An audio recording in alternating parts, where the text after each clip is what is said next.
Thank you, Dom, and thank you all so much for being here. Good afternoon. Before I begin, I would like to take a moment of reflection. Just this weekend, our region saw several tragic deaths due to hate. In Portland, 2 men were killed and another was injured when they stood up and spoke out against a white supremacist who was verbally assaulting 2 young Muslim girls on the train. And in Western Washington, a young Quinault man, a father of 2, was killed, and his friend, also a young Quinault man, was injured when a white man drove his truck over them while shouting racial slurs. These are the latest, but by no means the only examples of a freeing of hate that we are facing now. Our own community has seen 7 incidents fueled by racism and hate since the election. And in every community around the country, families are being separated or experiencing fear based simply on their skin color, their national origin, their citizenship status, or their religion. Would you join me in a moment of silence in mourning and in solidarity with all the victims and survivors?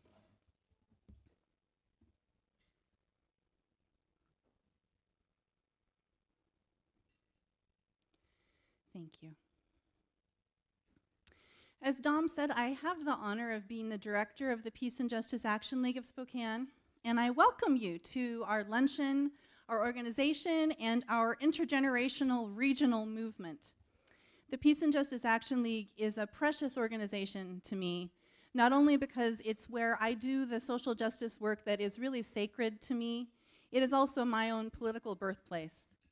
Peace and Justice Action League is a grassroots, local organization of everyday people building a just and nonviolent world. And we approach this work through community organizing and grassroots leadership development for peace, economic justice, and human rights, using an intersectional racial equity lens in every aspect of our work together. We're independent, not a chapter of a larger organization, and that means our dedication, passion, priorities, power, and budget come from our members.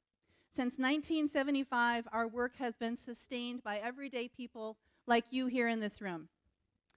I am inspired by the thousands of people who have been part of this organization and this movement over these 40 years. Thank you. And to those who are new, we say welcome. We need you. In this room today, you may have noticed, we have the most generous, brilliant, and good-looking group of table hosts that Spokane County has probably ever seen. Would the table hosts please raise your beautiful hands so we can recognize you?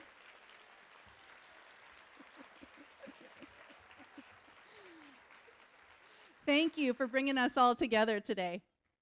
I would also like to ask the members of the Peace and Justice Action League Steering Committee to please stand in your beauty and wit and brilliance and dedication.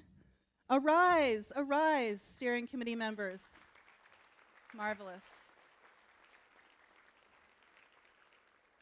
It's a pleasure to work with this amazing group of people.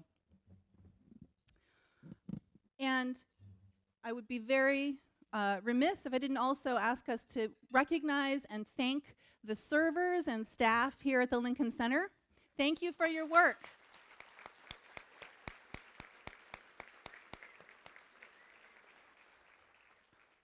And last, but in no way least, all of the volunteers, one of whom drove down from Colville today to help check us all in.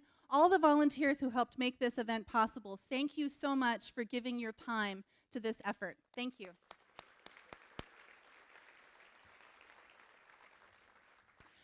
So our theme today is head, heart, and hands moving forward together. We chose this theme because we know we need our whole selves, we need all our strengths, and we need each other. With our heads, we can bring clear analysis. We can ask questions like, who is being hurt? How can impacted voices be heard? Who is benefiting from this exploitation or oppression? Who has the power to say yes to our demands? And how can we influence them? We can formulate powerful strategies together. We can make decisions to act in solidarity with each other. With our hearts, we can feel what moves us to act. We can feel the love that each of us deserves to feel for ourselves, the love that connects us to each other as members of our global human family. We can feel the outrage that burns in our bellies when we experience injustice or see another experience injustice. I believe there is no more powerful combination than this mix of love and outrage that you can feel in your gut every half hour or so these days, that we each have the power to tap into and put into action. You got to go with your gut, and when your gut says no, you got to move. With our hands, we can make phone calls. We can make protest signs that are eloquent, beautiful, or funny. We can hold bullhorns to make our voices heard. And we can pass the bullhorns to our brothers and sisters whose voices are less often heard. Everyday people are the head, heart, and hands of our movement. With all of these strengths together, we can move forward to build the deep, broad, and powerful movement that is required in order to name and transform the violence, oppression, and exploitation that are endangering our shared future on this planet. The good news is that since the election, we are witnessing a grassroots surge that is unprecedented in my adult life. We've seen events where we ran out of tacos and people stayed to sit on the floor. We've seen rallies and marches where longtime members and new activists of all ages were chanting side by side. And I want to take a minute to recognize how intergenerational this event is. My mom is here. Yay, my mom. Flo Moore, way up there. There are 2 babies, I counted, keeping a tally of the babies. Yay, babies. And their parents, presumably, are also with them.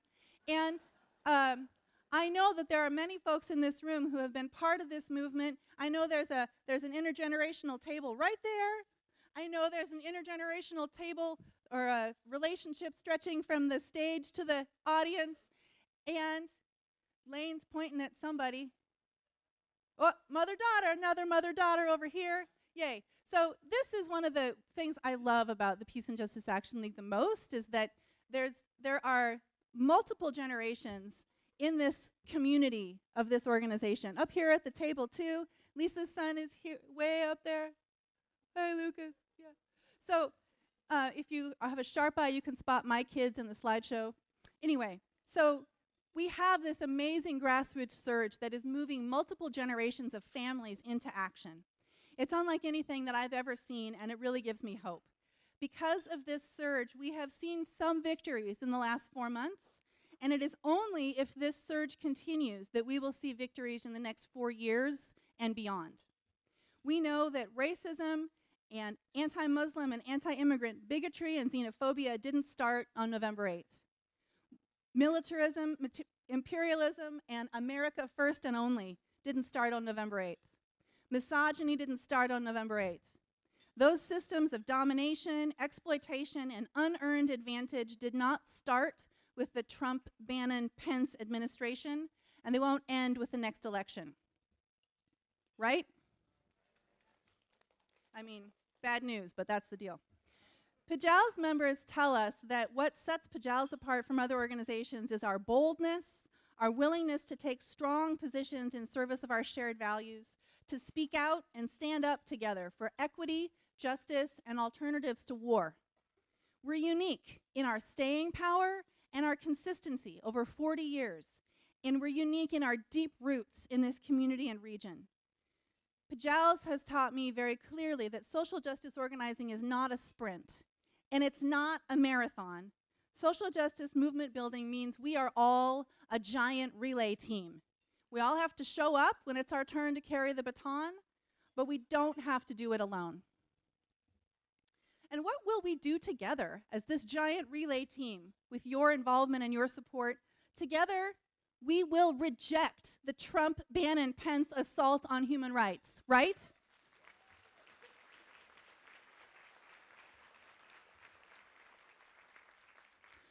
One way we can do that is to reject the Trump, Bannon, Pence federal budget and their drive to war. We're going to mobilize here to make our voices heard by Senator Murray, Senator Cantwell, and even Representative Kathy McMorris Rodgers, right?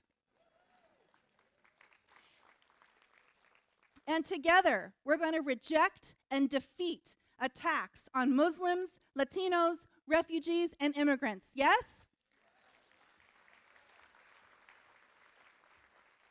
Right here in Spokane, a West Side special interest group has placed Proposition 1 on our fall ballot.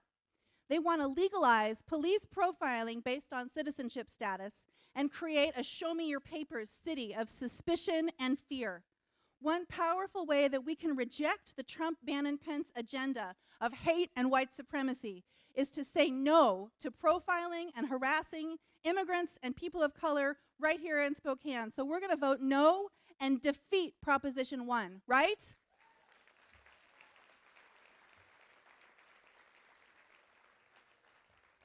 Together with our partners, we're going to continue our work to win criminal justice reform and police accountability, to end mass incarceration and address racial disparities right here in our local criminal justice system. And we're going to continue to support young people as leaders because our movement is more powerful when it is intergenerational. Next month, our 2017 class of young activist leaders will graduate, including Ellery Lockwood, who you'll meet today.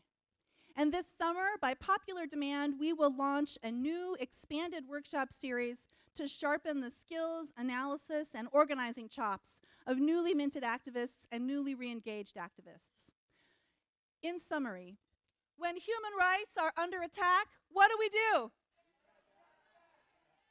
Do it again. Let's try it again. Ready? When human rights are under attack, what do we do? When immigrants and refugees are under attack, what do we do? When Muslims are under attack, what do we do? When black lives are under attack, what do we do? When working families are under attack, what do we do? We have a lot of fighting to do, and I could go on, but now it is time for me to have the honor of introducing our keynote speaker, Lisa Brown. Lisa, yeah.